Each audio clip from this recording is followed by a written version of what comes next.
للآخرة خير لك من الأولى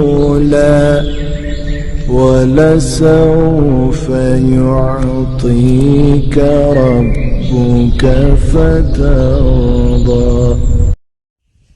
بسم اللہ الرحمن الرحیم۔ السلام علیکم ورحمۃ اللہ وبرکاتہ۔ میں امید کرتی ہوں کہ آپ سب ایمان اور صحت کی بہترین حالتوں میں ہوں گے۔ اللہ سبحانہ تعالیٰ ہمیشہ آپ کو اچھے حالوں میں رکھے اور آپ کی طرف بڑھنے والے ہر شر کو خیر میں بدل دے، آمین۔ دعا سیریز کا آج ڈے 4 ہے، تو ہم سٹارٹ کرتے ہیں۔ رب اشرح لی صدری ویسر لی امری واحلل عقدۃ من لسانی یفقہوا قولی رب زدنی علما۔ آج کا ٹاپک ہے دعا کی شرائط، ٹھیک ہے۔ سب سے پہلے آپ کو اس کو سمجھنا پڑے گا کہ شرائط کیا ہوتی ہیں۔ شرائط کیا ہوتی ہیں؟ Rules, right. یہ کام کرنے سے پہلے آپ کو یہ شرط پوری کرنی پڑے گی تو آپ کا یہ کام ہوگا، ٹھیک ہے۔ دو باتیں ہیں دعا کے حوالے سے، ایک ہے دعا کی شرائط اور ایک ہے دعا کے آداب۔ دعا کے آداب انشاءاللہ ہمارا نیکسٹ ٹاپک ہوگا۔ اب شرائط کو کیسے سمجھا جائے؟ جیسے کوئی انسان جاب کے لیے جاتا ہے تو وہاں شرط لگائی جاتی ہے کہ آپ کی ایج لمٹ یہ ہونی چاہیے، اگر آپ کی عمر اس سے اس کے درمیان ہے تو آپ کو جاب ملے گی۔ آپ کی کوالیفیکیشن کیا ہے، ٹھیک ہے۔ تو انہوں نے کرائٹیریا سیٹ کیا ہوتا ہے، وہ ان کی شرائط ہوتی ہیں، اگر آپ اس کے مطابق اترتے ہیں تو پھر آپ کو جاب دی جاتی ہے۔ پھر آپ کو طریقہ کار بعد میں سکھایا جاتا ہے کہ آپ کو جاب کیسے کرنی ہے۔ تو وہ طریقہ کار آداب میں آ گیا اور جو کرائٹیریا ان کا وہ جو شرائط ہو گئی، ٹھیک ہو گیا نا۔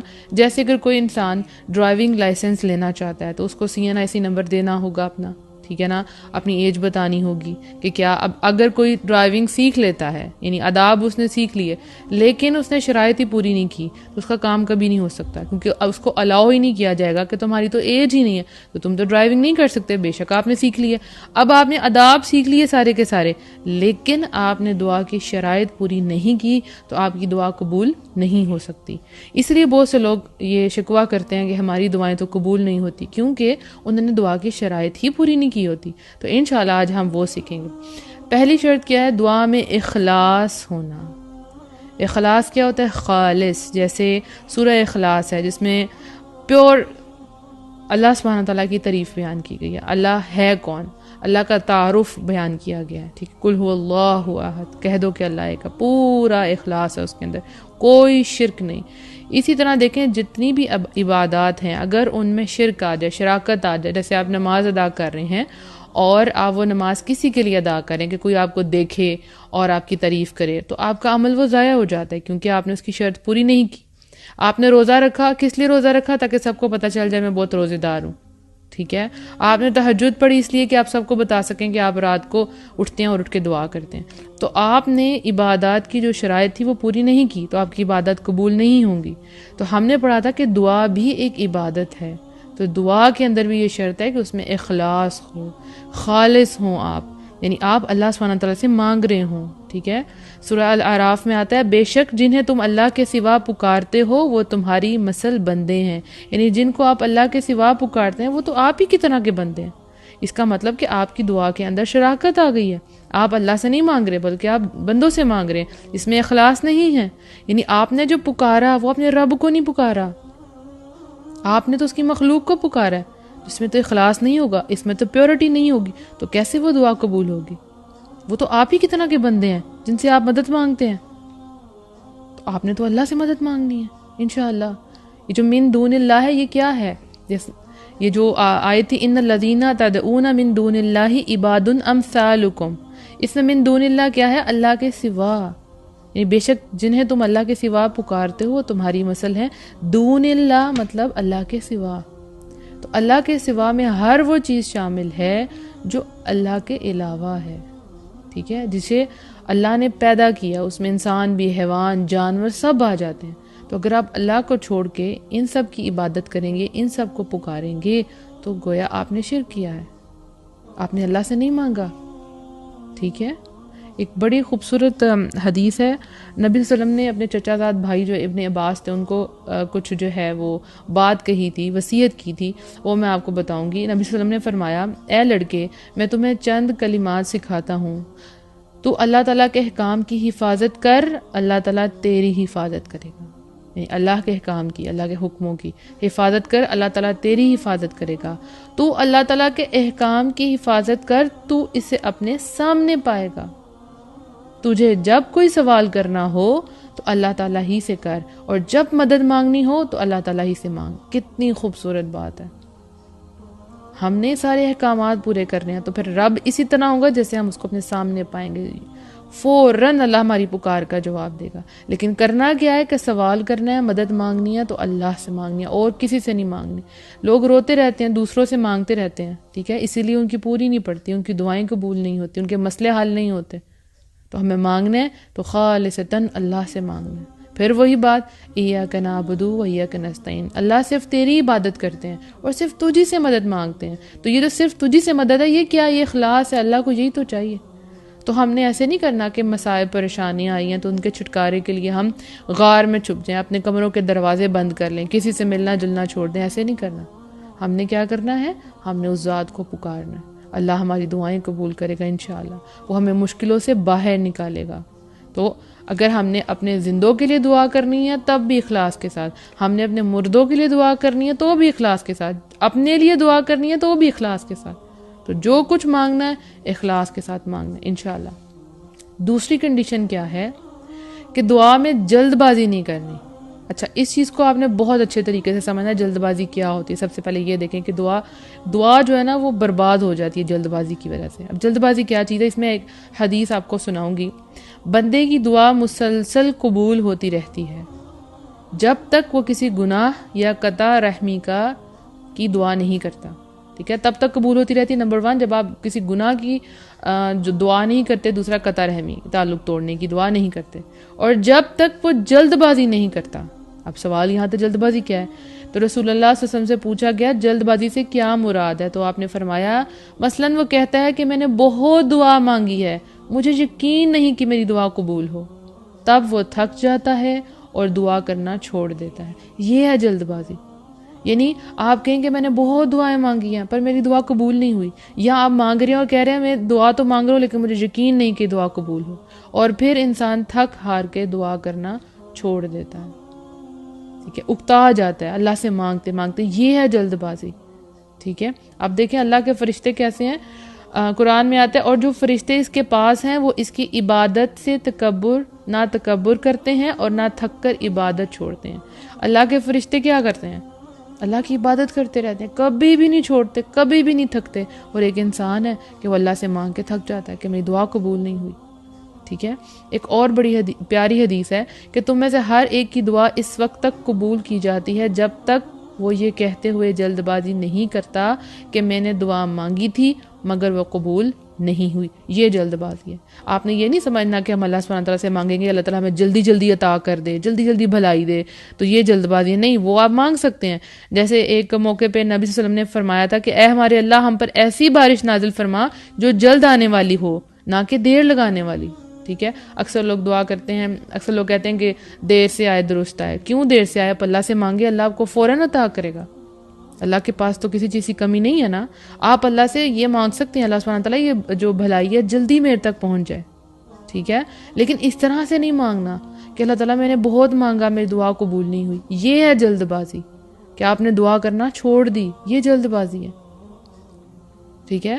سورہ اسراء میں آتا ہے وَيَدْعُ الْإِنسَانُ بِالشَّرِّ دُعَاءُ بِالْخَيْرِ وَكَانَ الْإِنسَانُ عَجُولًا۔ انسان برائی اس طرح مانگتا ہے جس طرح اس کو بھلائی مانگنی چاہیے، اور انسان بڑا ہی جلد باز ہے۔ یہ ہے جلد بازی۔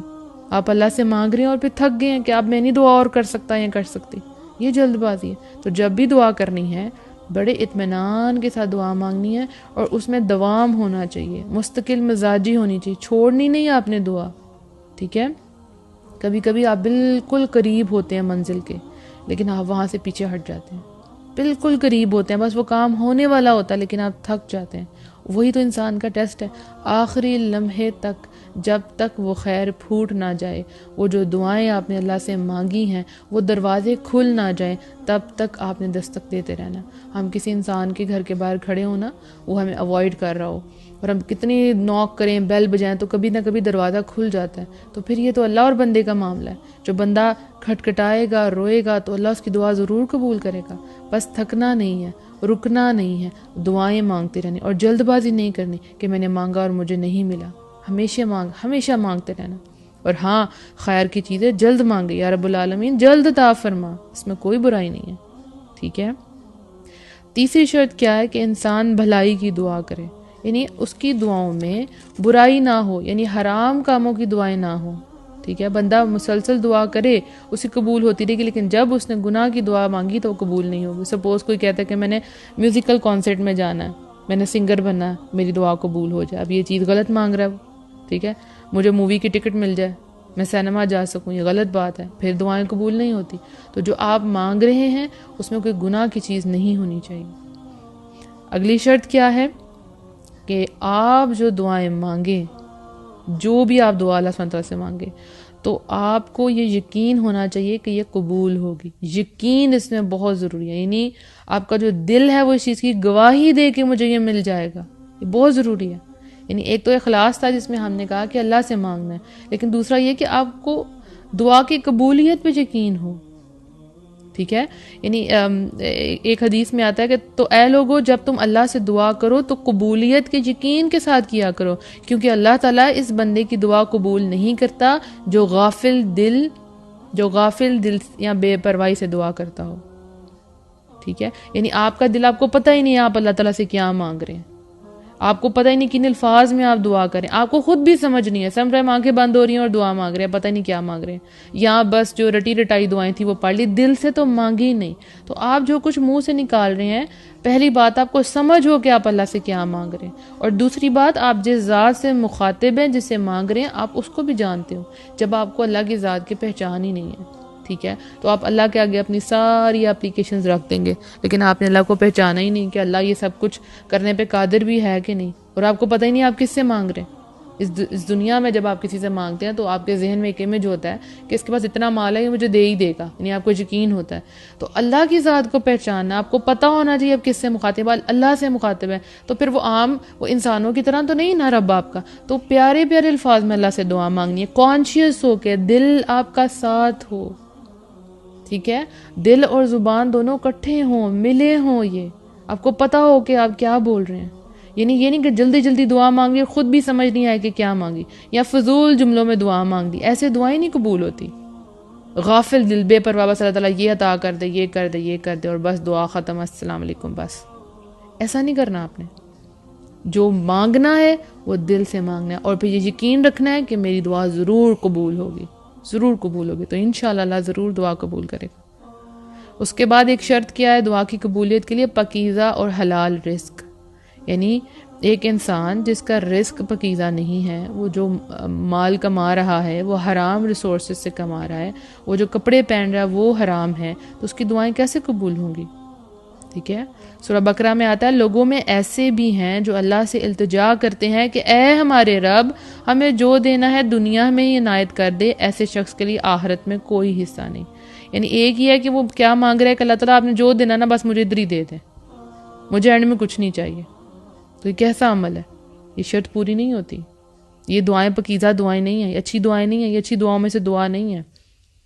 اچھے طریقے سے ہم نے اللہ سے دعا مانگنی ہے. ٹھیک ہے.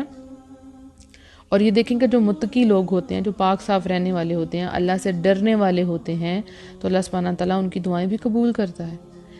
ایک حدیث کا مفہوم ہے اس طرح سے کہ نبی صلی اللہ علیہ وسلم نے اس شخص کا ذکر کیا جو لمبا سفر کرتا ہے، اس کے بال گرد میں ڈوبے ہوئے ہیں، مطلب بہت مٹی ہے، وہ اپنے دونوں ہاتھ آسمان کی طرف اٹھاتا ہے اور کہتا ہے کہ اے میرے رب، اے میرے رب، حالانکہ اس کا کھانا، اس کا پینا، اس کا لباس حرام ہے، وہ حرام مال ہی سے پلا بڑا ہے، تو اس کی دعا کیسے قبول ہو سکتی؟ ایسے لوگوں کی دعائیں قبول نہیں ہوتی. ٹھیک ہے. اور یہ بھی کہ جو کہتا ہے کہ مجھے بس ادھر ہی مل جائے، کتنا جلد باز ہے وہ. یہ اچھی دعائیں نہیں ہیں، یہ پاکیزہ دعاؤں میں نہیں ہیں. تو ہم نے پہلے دیکھنا ہے کہ جو ہم کمائی کر رہے ہیں وہ حلال ہے کہ حرام ہے. حرام لوگوں کی، جو حرام کمائی کرتے ہیں ان کی دعائیں قبول نہیں ہوتی. اور پھر یہ بھی کہ واقعی ہم اللہ سے ڈرنے والے ہیں کہ نہیں ڈرنے والے ہیں. تو اللہ تعالیٰ ہم ان لوگوں میں شامل کرے کہ جن کی دعائیں قبول ہوتی ہیں، اور ہم نے اپنے کھانا پینا لباس یہ سب کچھ چیک کرنا ہے کہ یہ حلال اور طیب ہے کہ نہیں، حلال بھی ہو اور طیب بھی ہو، نہیں پاک بھی ہو۔ بہت سی چیزیں حلال تو ہیں لیکن وہ طیب نہیں ہوتی، وہ پاک نہیں ہوتی، سو ہم نے ان میں سے چوز کرنا ہے کہ پاک چیزیں کون ہیں۔ اب دیکھیں آپ کے کھانے پینے کا ہماری زندگی پر، ہماری عبادات پہ کتنا فرق پڑتا ہے۔ ایک وہ انسان جو جنک فوڈ کھا رہا ہے، سپوز جنک جو ہے وہ حلال ہے، آپ چکن کھا رہے ہیں لیکن وہ آپ کی صحت کے لیے ٹھیک نہیں ہے، تو آپ کی عبادات میں خرابی آ جائے گی، ٹھیک ہے۔ اس کے بعد اگلی شرط دیکھیں، بہت سے لوگ اس کو میں یہاں پہ کلیئر کر دوں، بہت سے لوگ جو ہیں وہ کہتے ہیں کہ نبی صلی اللہ علیہ وسلم پہ درود نہ بھیجیں تو دعائیں قبول نہیں ہوتی۔ نہیں، مستحب ہے، یعنی پسندیدہ ہے کہ آپ اپنی دعا کے ساتھ درود شریف پڑھیں، یہ شرائط میں آ گئی، آپ پڑھیں تو آپ کی دعائیں مطلب جلدی قبول ہو جائیں گی، لیکن ایسی بات نہیں کہ دعا قبول نہیں ہوگی، لیکن پڑھیں گے تو بہت اچھی بات ہے۔ جیسے دیکھیں آپ گھر سے باہر نکلتے ہیں تو آپ جو دعا ہے بسم اللہ توکلت علی اللہ لا حول ولا قوۃ الا باللہ، اس میں نبی صلی اللہ علیہ وسلم پہ درود نہیں بھیجا جا رہا، اور آپ ایک دعا مانگتے اللہم انی اعوذ بک من البرص والجنون والجذام وسیء الاسقام، تو اس کے اندر بھی درود شریف نہیں آتا۔ کتنی ذکر و اذکار ہیں جن میں درود شریف نہیں آتا۔ سو اگر آپ درود شریف پڑھ لیں تو یہ مستحب ہے، یعنی پسندیدہ عمل ہے، الحمدللہ۔ تو یہ وہ ساری شرائط ہیں، یہ ساری کنڈیشنز ہیں کہ یہ پوری ہوں گی تو ہی آپ کی دعائیں قبول ہوں گی، ٹھیک ہے۔ آپ سارے آداب سیکھ لیں، ایسے دعا مانگنی ہے، ایسے مانگنی ہے، لیکن آپ شرط ہی پوری نہیں کر رہے، آپ دعائیں دل سے نہیں کر رہے، تو پھر وہ کیسے قبول ہوں گی؟ آپ کے اندر اخلاص ہی نہیں ہے، آپ کے اندر تڑپ ہی نہیں ہے دعا کی، پھر وہ کیسے قبول ہوگی؟ آپ کا کھانا پینا حرام ہے، نہیں دعائیں قبول ہوں گی۔ تو آج آپ نے ان سب چیزوں کی لسٹ بنا کے جائزہ لینا ہے کہ ان میں سے کوئی ایسی چیز ایسی تو نہیں جو آپ کر رہے ہیں، کہیں آپ تو جلد بازی تو نہیں کر رہے، یا ایسا تو نہیں کہ بس آپ دعائیں مانگنے چھوڑنے ہی والے تھے تو اللہ تعالیٰ نے آپ کو یہ آڈیو سنا دی کہ آپ نے اس میں جلد بازی نہیں کرنی، مانگتے رہنا ہے، دستک دیتے رہنا ہے، دروازہ انشاءاللہ ضرور کھل جائے گا۔ اپنی دعا میں یاد رکھیے گا۔ السلام علیکم ورحمۃ اللہ وبرکاتہ۔